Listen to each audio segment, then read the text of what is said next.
పెద్దపల్లి జిల్లా గోదావరి కని మేడిపల్లిలో కలకలం కట్టుకున్న భార్య కాపురానికి రావటం లేదంటూ మనస్తాపానికి చెందిన యువకుడు విద్యుత్ హైటెన్షన్ టవర్ ఎక్కి ఆత్మహత్య చేసుకుంటానంటూ బెదిరింపులకు పాల్పడ్డాడు. కుటుంబ కలహాల వలన దూరమైన తన భార్య ప్రీతిని రప్పించి తనతో పంపించాలని అజయ్ వ్యక్తి డిమాండ్ చేయక సమాచారం అందుకున్న పోలీసులు రంగంలోకి దిగి బాధితుడు అజయ్ సముదాయించేందుకు ప్రయత్నాలు చేశారు. అయితే పోలీసుల మాటలు వినని అజయ్ టవర్ పైన కరెంటు తీగలను తాగి ఆత్మహత్య చేసుకుంటున్నానంటూ బెదిరింపులకు పాల్పడ్డాడు. ఏసీపీ రమేష్ మాత్రం మీ భార్యను మీతో వచ్చే విధంగా తాము ప్రయత్నాలు చేస్తున్నామని హామీ ఇచ్చారు. ఏసీపీ రమేష్ అజయ్ భార్యను రప్పించి తనతో మాట్లాడించి కిందకు దింపారు.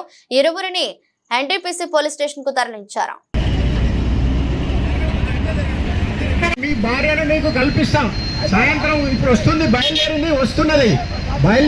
నువ్వు కిందికి రానా? వస్తున్నది. ఇక్కడనే ఉంటా. నిన్ను కల్పించిన తర్వాతనే పోతా. నువ్వు మెల్లగా దిగు.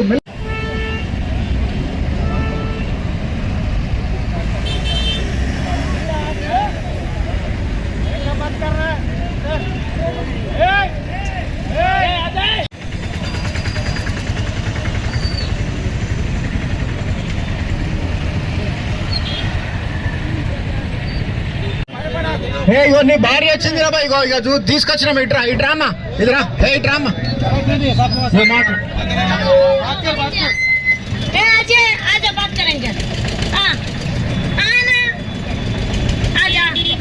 అన్న ఉదాహరణగా